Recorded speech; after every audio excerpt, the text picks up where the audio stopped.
Bismillahirrahmanirrahim. Assalamualaikum warahmatullahi wabarakatuh. Salam sejahtera untuk kita semuanya. Yang terhormat Bapak Yudi Herliansah selaku dosen mata kuliah Akuntansi Manajemen. Pada kesempatan video kali ini, kelompok kami akan membahas mengenai transfer pricing. Kami yang beranggotakan saya sendiri, Ayu Khairunisa, Kelvin Saputra, Nanda Mutiara, Fitri Amalia, lalu Retno Putri. Lalu materi pertama akan dibacakan oleh rekan saya, yaitu Kelvin Saputra. Pengertian transfer pricing.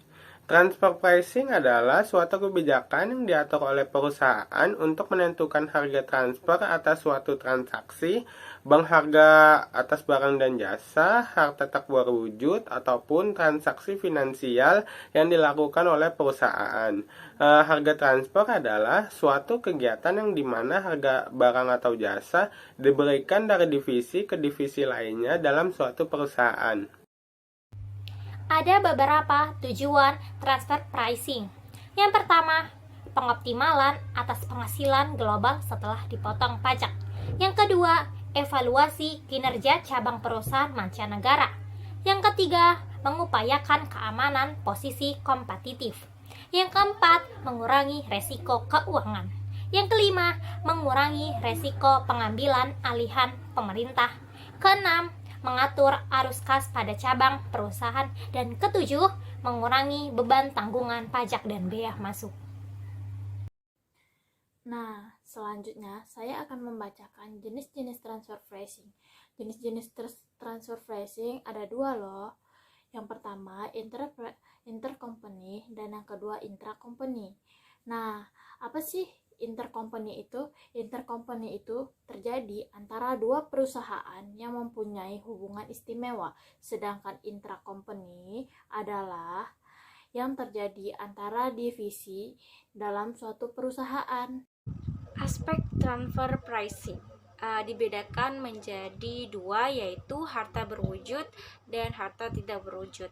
Harta berwujud ini seperti semua aset fisik bisnis yang meliputi persediaan, bahan mentah, barang setengah jadi, barang jadi, serta barang dagang lainnya, mesin dan peralatan, inventaris, tanah, bangunan, barang modal, dan bidang keperluan usaha lainnya.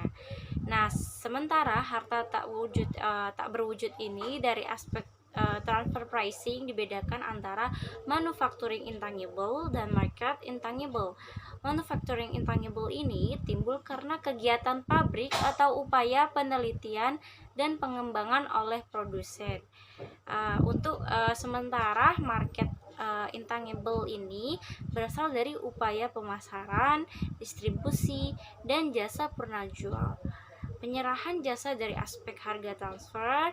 Penyerahan jasa kepada pihak yang mempunyai hubungan istimewa dapat berkisar dari yang sederhana seperti jasa rutin akuntansi, jasa teknik antar perusahaan, hingga pengiriman karyawan. Selanjutnya, apa sih motivasi transfer pricing di Indonesia? Yang pertama, pengurangan objek pajak. Yang kedua, penurunan pengaruh depresiasi. Yang ketiga, pelanggaran pengaruh pembatasan kepemilikan luar negeri. Yang keempat, memperkecil akibat pembatasan dan ketidakpastian atas resiko kegiatan usaha perusahaan luar negeri. Dan yang terakhir yaitu menguatkan tuntutan kenaikan harga atau proteksi terhadap saingan impor. Berikut ini adalah contoh soal transfer pricing. Kesimpulan yang dapat diambil dari contoh soal tersebut adalah harga transfer yang dapat diterima oleh kedua divisi antara lain sebesar Rp168.000 dan Rp304.000. Harga transfer yang dapat diterima oleh kedua divisi adalah senilai harga pasar dikurangi potongan per unit. Baik, cukup sekian presentasi dari kami mengenai transfer pricing. Kurang lebihnya kami mohon maaf. Wabillahi taufiq wal hidayah. Wassalamualaikum warahmatullahi wabarakatuh.